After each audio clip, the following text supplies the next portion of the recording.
Olá e bem-vinda, bem-vindo. Hoje a gente vai mergulhar numa história que tem de tudo, sabe? Intrigas de poder, alianças perigosas e um confronto assim dramático entre a verdade que ninguém quer ouvir e a mentira que todo mundo aplaude. Estamos no livro de 1 Reis, capítulo 22. Para guiar a gente nessa conversa, estamos com as edições de estudo da Bíblia Holman e da Nova Almeida atualizada. Elas trazem não só o texto, mas uns comentários que ajudam muito a entender o que estava acontecendo nos bastidores, né? O cenário é o seguinte: depois de 3 anos de uma paz assim meio tensa, o rei Acabe de Israel decide que está na hora de retomar uma cidade estratégica, Ramote-Gileade. Ela estava com os sírios, e para isso ele chama para uma parceria o rei de Judá, Josafá. E a nossa missão hoje é desvendar as camadas dessa história. A busca por uma palavra divina, a coragem de um profeta solitário e uma batalha com desfecho, digamos, irônico e inevitável. Vamos lá. Tudo começa com uma visita de Estado, né? Josafá, o rei de Judá, sobe para visitar Acabe, rei de Israel. E Acabe já chega com uma proposta, assim, bem direta. Quase uma proposta de negócios, né? Ei, vamos juntos tomar Ramote de Gelade de volta. Exato. E a resposta de Josafá é de aliança total. Ele fala, eu sou como tu és, o meu povo como o teu povo. Basicamente, tamo junto, meus exércitos são seus. Uma aliança militar selada ali na hora.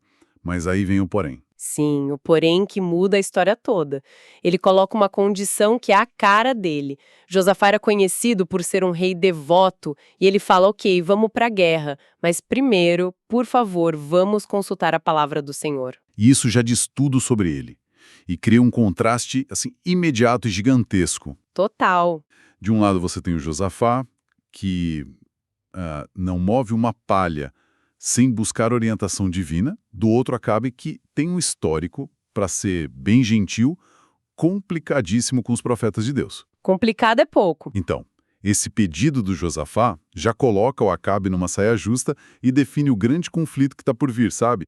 Vamos ouvir a Deus ou vamos ouvir o que a gente quer? E Acabe, para não fazer feio na frente do aliado, topa.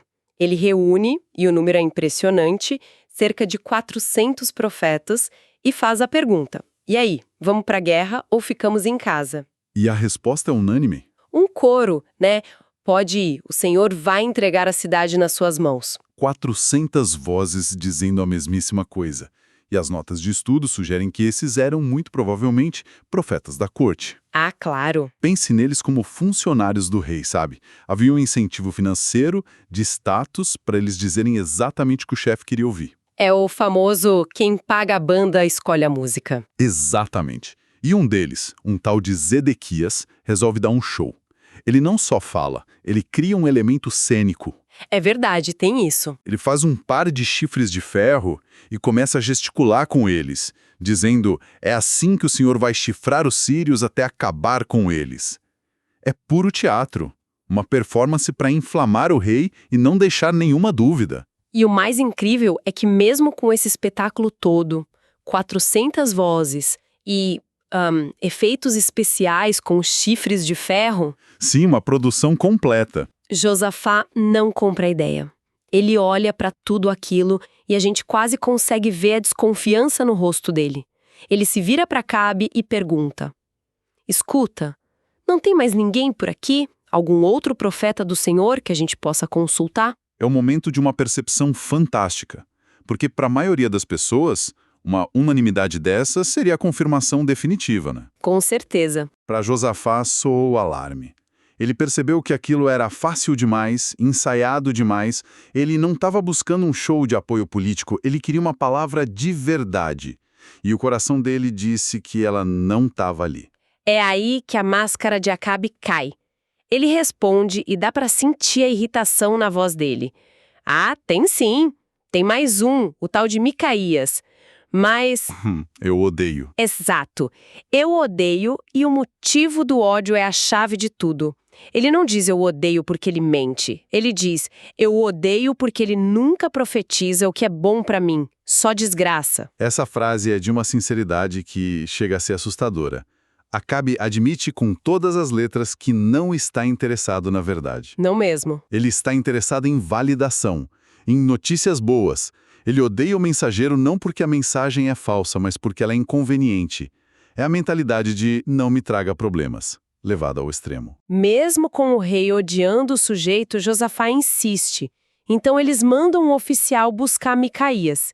E esse oficial, no caminho, já tenta, sabe, enquadrar o profeta. Já chega dando a letra. Sim, ele basicamente diz: olha, todo mundo está falando bem do rei, os 400 profetas estão em sintonia, vê se colabora, fala uma coisa boa também, para não estragar a festa. É a pressão para se conformar, não seja o chato que estraga o clima.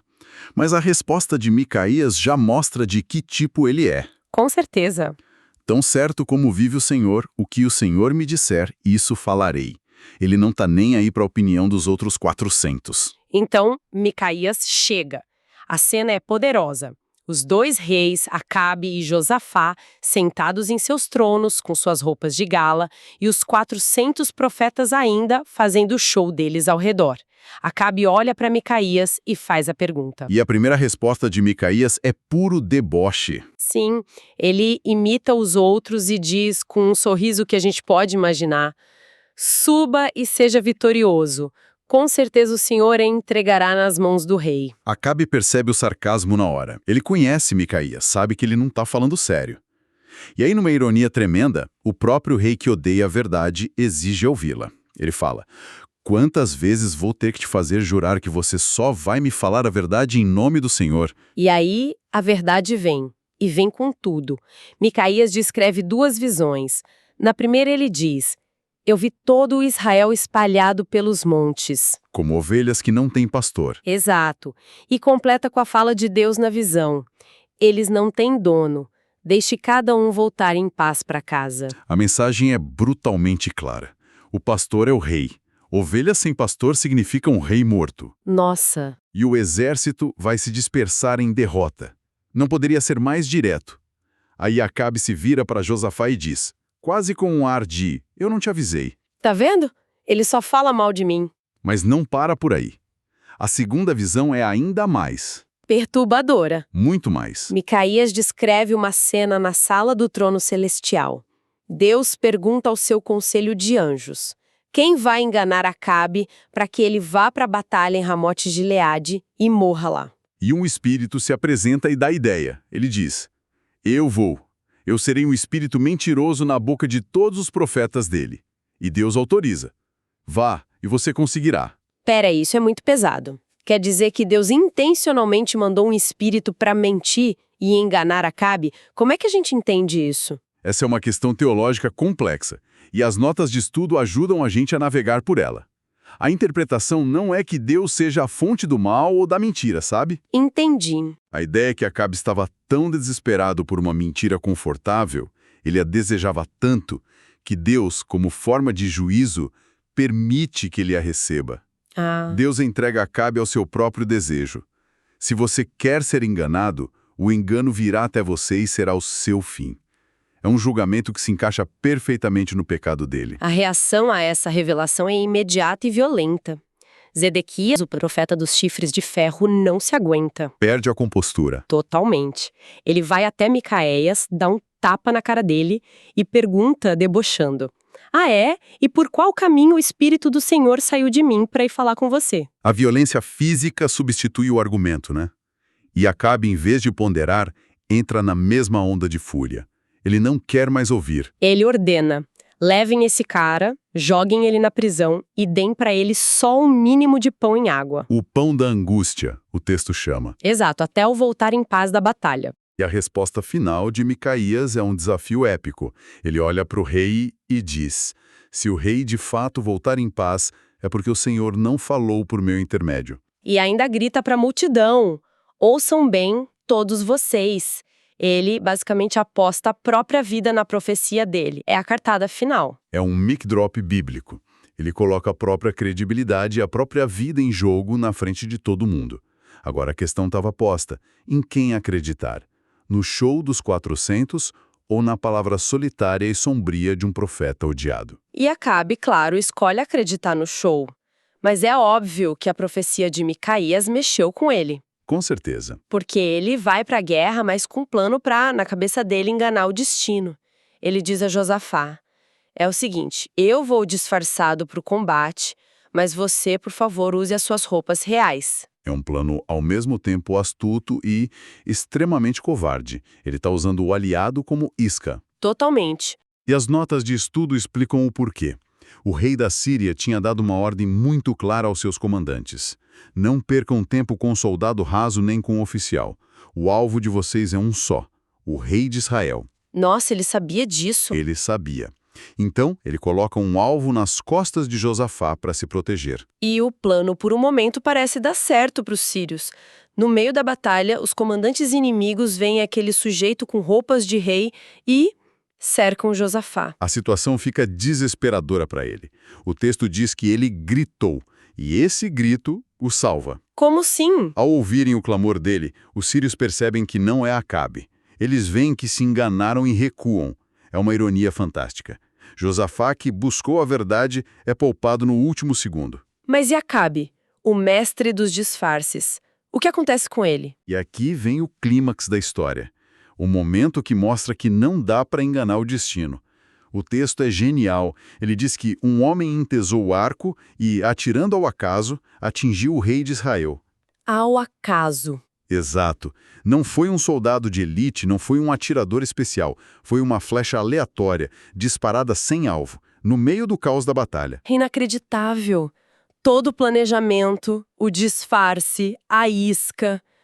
Tudo isso para ser derrubado por um tiro no escuro. E a precisão dessa flecha aleatória é mortal. Ela atinge Acabe por entre as juntas da sua armadura, justamente numa das pouquíssimas brechas da proteção.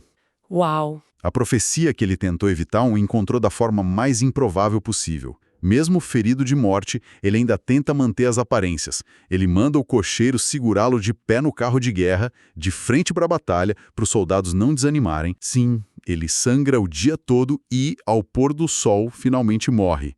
O pastor cai e as ovelhas, como Micaías previu, se dispersam. E o desfecho ainda cumpre outra profecia.